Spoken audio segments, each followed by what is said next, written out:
Good evening, I'm John Batchelor. This is The John Batchelor Show. My colleague and co-host and friend Larry Kudlow of CNBC and Kudlow Radio on the Weekend joins me tonight. The candidates are in many directions now, talking about foreign policy and policy along the border. But Larry is here to help me talk to Veronique Durugy of Mercatus Center about tax policy, about the fact that the United States economy is sluggish and disappointing for years, and that because we're, according to history, overdue for a downturn, sometimes called a recession, there is reason to anticipate that tax reform, that sensible tax policy will very much move the economy in 2017 in a way that is refreshing and enlightening and will make the American people feel confident again. That's what tax policy can do all by itself.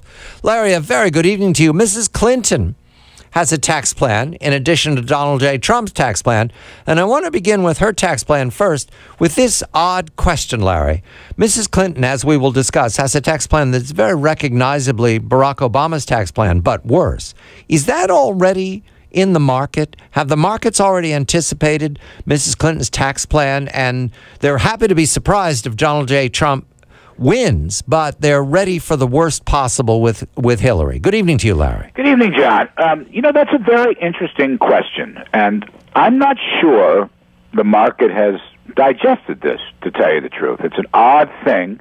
I've talked about it on the air a bunch of times in CNBC and elsewhere, and some people get it, others don't get it. So it's hard to say. What you get from investors, it's interesting, more emphasis on the threat of trade tariffs and trade wars, and very little discussion of, for example, his 15% tax rate for large and small businesses, which I think by itself would probably run the economy to a 4 to 5% growth rate. In fact, if you just gave me the corporate tax cut and King Dollar, I think the economy would grow by 5% for the next 6 or 7 or 8 years. But I'm not sure the market has really investigated that. That's an interesting point. Nobody's gloomy. We're looking at okay numbers in the market, but the economy remains sluggish. We welcome our colleague Veronique Durugy because we're going to talk about Mrs. Clinton's tax plan. Donald J. Trump gave a speech in Detroit several weeks past, very successful, and that is our topic tonight as well. But first, the plan advanced by Hillary Clinton. Veronique, very good evening to you. Mrs. Clinton's plan includes more regulation, much more regulation, and more taxes. But taxes on what? Where is she going to get the money to pay for these large programs, such as the infrastructure bank or more spending on education, tuition, other utopian visions? Where's she going to get the money? Good evening to you, Veronique. Good evening. She isn't. If you look at the tax plan that had the most details, she isn't. The Tax Foundation did an analysis, and in the best case scenario, if you believe the static basis, it would raise less than $500 billion over a decade, and if you actually score it in a dynamic way, it would get less than $200 billion. So, she's not obviously planning on doing on paying for all the spending that she wants. And the other thing that's important to know is a vast majority of the money that she wants to raise are going to come definitely from the cap on itemized deductions, the Buffett rule. She came out with a Buffett rule, and a 4% surtax on taxpayers with income over $5 million, if I remember. So basically it means that while Donald Trump would reduce the number of tax brackets, she's actually increasing them, making the tax code not only more punishing, a tax code that's already very progressive, making it even more progressive, but also more complicated, more burdensome, and really not that productive in terms of raising revenue. Veronique, well, two things. One, there's a pretty good editorial in the Wall Street Journal about her exit tax on corporations. But also, how much is she intending to spend? I guess that's what I was thinking. I remember estimates for Bernie of 18 to 20 trillion dollars over 10 years. What's her spending rate, best you can determine?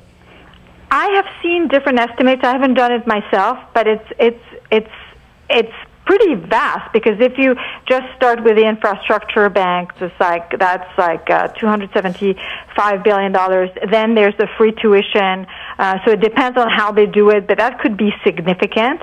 And then there's all the rest of the stuff that she wants to do. She wants to, of course, increase massively subsidies for healthcare. So it's going to be trillions. Yeah, that's what I reckon. The other point that just strikes me as so odd, John is sort of right that her tax plan is like Obama's but worse. It really is worse, because he at least had in one of his budgets a corporate tax of 28%, down from 35%. She doesn't even bother with that. Nothing. No, she doubled down on all the bad stuff about the tax plan. You're totally right. Unbelievable. I mean, everybody. Look, in Washington, there is a consensus that we need corporate tax reform, right? We can disagree on the details, but even Schumer in New York, who is horrible on pretty much everything, has acknowledged the need.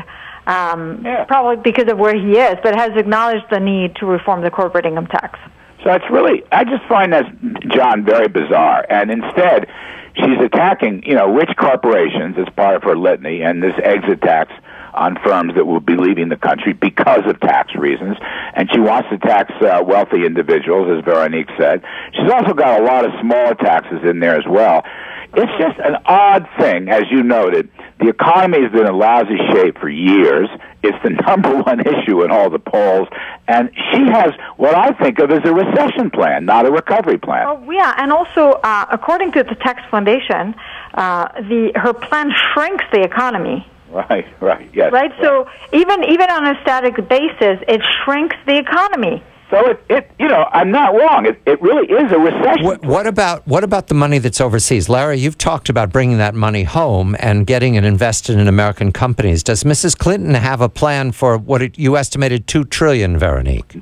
No, not that I know of. No. All she wants to do is punish companies moving abroad. She has an exit tax. I wrote about this actually after talking with you, John, last week, where I was just like, I need to write about this. And it's like she's doubling down on the horrible worldwide tax system by saying, we're not going to fix all the reasons why you guys are inverting, and we're going to punish you. It's like it's the worst totalitarian form. But Larry, don't we want that money home? Isn't it sensible to have a policy to get it home? Yeah, we want that money home. But I mean, there are ways to get it home. And the way to get it home is actually to have a tax system that is not punishing. All you have to do, and you got to give Trump credit for this, I mean, you lower the rates on corporations, large and small, so the incentive for them to leave goes away. Secondly, you give them a very easy repatriation rate. I think of it as a toll. So there's about $2.5 trillion out there from American firms. Some of it is because they must do business overseas, but a lot of it is because they don't want to be double taxed if they bring the money home. And then third, as an inducement, maybe powerful inducement, is the immediate expensing against taxes with respect. All right, this is the Trump plan, and that's what we're going to turn to now, because having entertained worse... Right. That's the way to solve this issue. It's so simple. Veronique de Régie of the Mercatus Center is here, and she has written about the Detroit Economic Club speech by the candidate Donald J. Trump these weeks past. Larry Kudlow of CNBC and Kudlow Radio on the Weekend is here as well. And when we come back, a tax plan, personal tax plan, corporate tax plan that will revive the American economy. Guaranteed. It'll do it right away if Donald J. Trump is in the lead soon enough. I'm John Batchelor.